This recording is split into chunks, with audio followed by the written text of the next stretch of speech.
Good afternoon, everybody. The immediate reviews that I ordered after the failed Christmas terrorist attack are now complete. I was just briefed on the findings and recommendations for reform, and I believe it's important that the American people understand the new steps that we're taking to prevent attacks and keep our country safe. This afternoon, my counterterrorism and Homeland Security Advisor, John Brennan, will discuss his review into our terrorist watch list system, how our government failed to connect the dots in a way that would have prevented a known terrorist from boarding a plane for America, and the steps we're going to take to prevent that from happening again. Secretary of Homeland Security Janet Napolitano will discuss her review of aviation screening, technology, and procedures, how that terrorist boarded a plane with explosives that could have killed nearly 300 innocent people, and how we'll strengthen aviation security going forward. So today I want to just briefly summarize their conclusions and the steps that I've ordered to address them. In our ever-changing world, America's first line of defense is timely, accurate intelligence that is shared, integrated, analyzed, and acted upon quickly and effectively. That's what the intelligence reforms after the 9/11 attacks largely achieved. That's what our intelligence community does every day. But unfortunately, that's not what happened in the lead up to Christmas Day. It's now clear that shortcomings occurred in three broad and compounding ways.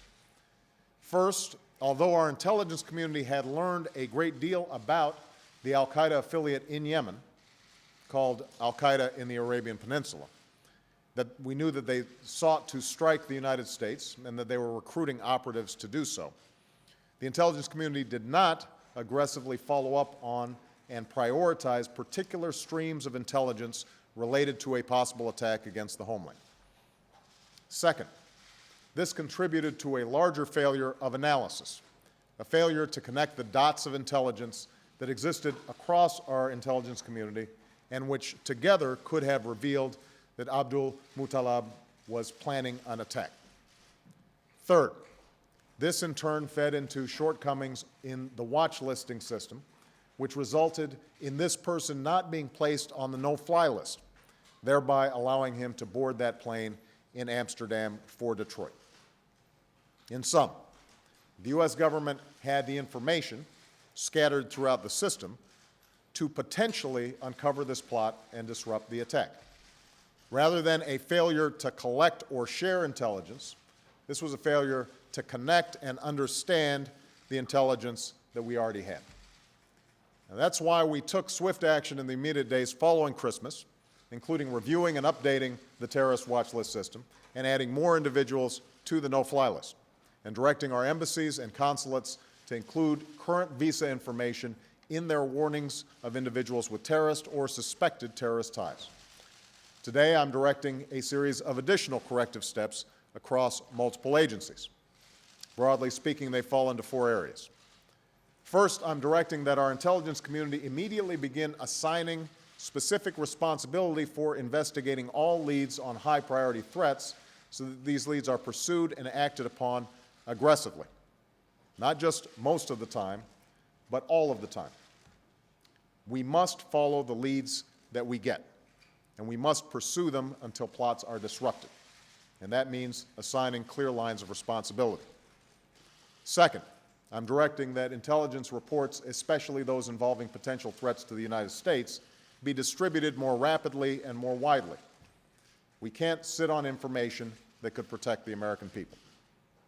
Third, I'm directing that we strengthen the analytical process, how our analysts process and integrate the intelligence that they receive. My Director of National Intelligence, Denny Blair, will take the lead in improving our day-to-day efforts. My Intelligence Advisory Board will examine the longer-term challenge of sifting through vast universes of intelligence and data in our information age. And finally, I'm ordering an immediate effort to strengthen the criteria used to add individuals to our terrorist watch lists, especially the no-fly list. We must do better in keeping dangerous people off airplanes while still facilitating air travel. So taken together, these reforms will improve the intelligence community's ability to collect, share, integrate, analyze, and act on intelligence swiftly and effectively. In short, they will help our intelligence community do its job even better and protect American lives. But even the best intelligence can't identify in advance every individual who would do us harm. So we need the security at our airports, ports, and borders, and through our partnerships with other nations, to prevent terrorists from entering America. At the Amsterdam airport, Abdul Muttalab was subjected to the same screening as other passengers. He was required to show his documents, including a valid U.S. visa. His carry-on bag was X-rayed. He passed through a metal detector. But a metal detector can't detect the kind of explosives that were sewn into his clothes. As Secretary Napolitano will explain, the screening technologies that might have detected these explosives are in use at the Amsterdam airport, but not at the specific checkpoints that he passed through. Indeed, most airports in the world and in the United States do not yet have these technologies. Now, there's no silver bullet to securing the thousands of flights into America each day, domestic and international. It will require significant investments in many areas. And that's why, even before the Christmas attack, we increased investments in Homeland Security and aviation security. This includes an additional $1 billion in new systems and technologies that we need to protect our airports. More baggage screening, more passenger screening, and more advanced explosive detection capabilities, including those that can improve our ability to detect the kind of explosive used on Christmas. These are major investments, and they'll make our skies safer and more secure. Now, as I announced this week, we've taken a whole range of steps to improve aviation screening and security since Christmas, including new rules for how we handle visas within the government and enhanced screening for passengers flying from or through certain countries.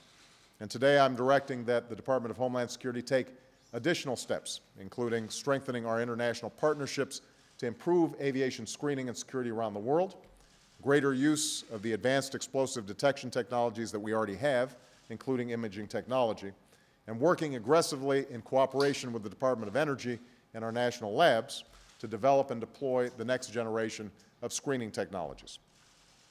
Now, there is, of course, no foolproof solution.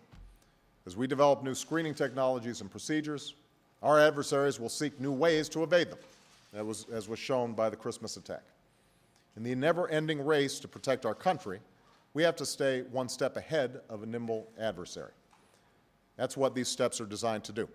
And we will continue to work with Congress to ensure that our intelligence, Homeland Security, and law enforcement communities have the resources they need to keep the American people safe.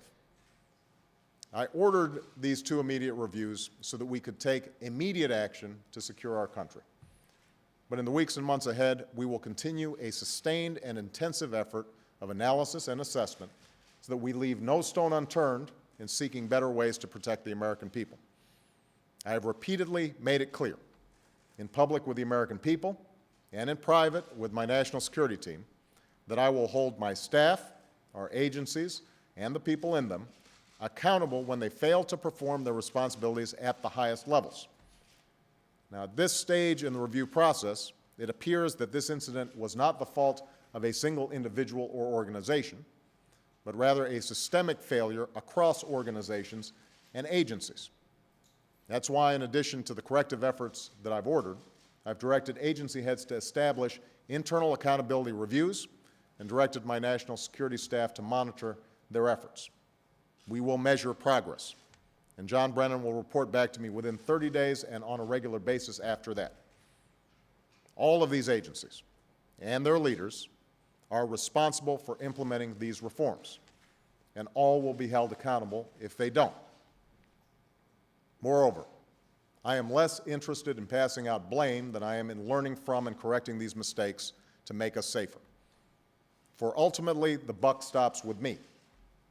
As President, I have a solemn responsibility to protect our nation and our people, and when the system fails, it is my responsibility.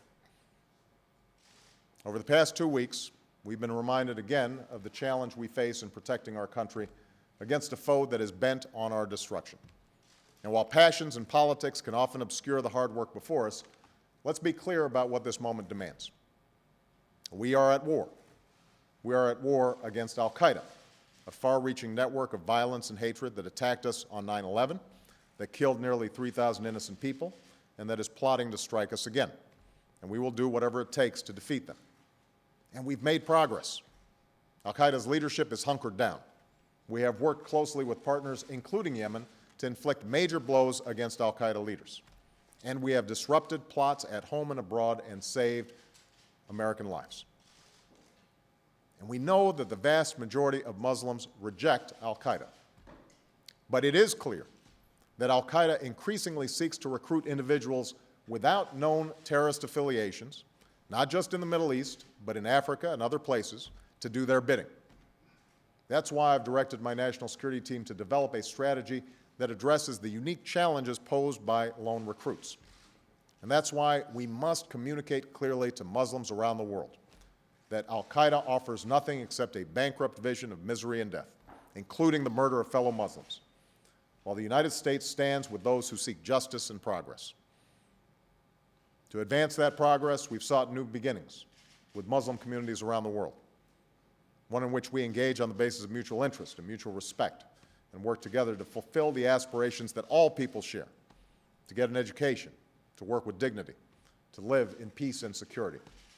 That's what America believes in. That's the vision that is far more powerful than the hatred of these violent extremists. Here at home, we will strengthen our defenses, but we will not succumb to a siege mentality that sacrifices the open society and liberties and values that we cherish as Americans. Because great and proud nations don't hunker down and hide behind walls of suspicion and mistrust. That is exactly what our adversaries want, and so long as I am president, we will never hand them that victory. We will define the character of our country, not some band of small men intent on killing innocent men, women, and children.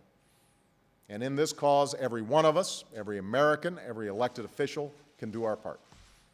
Instead of giving in to cynicism and division, let's move forward with the confidence and optimism and unity that defines us as a people. For now is not a time for partisanship, it's a time for citizenship, a time to come together and work together with the seriousness of purpose that our national security demands. That's what it means to be strong in the face of violent extremism. That's how we will prevail in this fight. And that's how we will protect our country and pass it, safer and stronger, to the next generation. Thanks very much.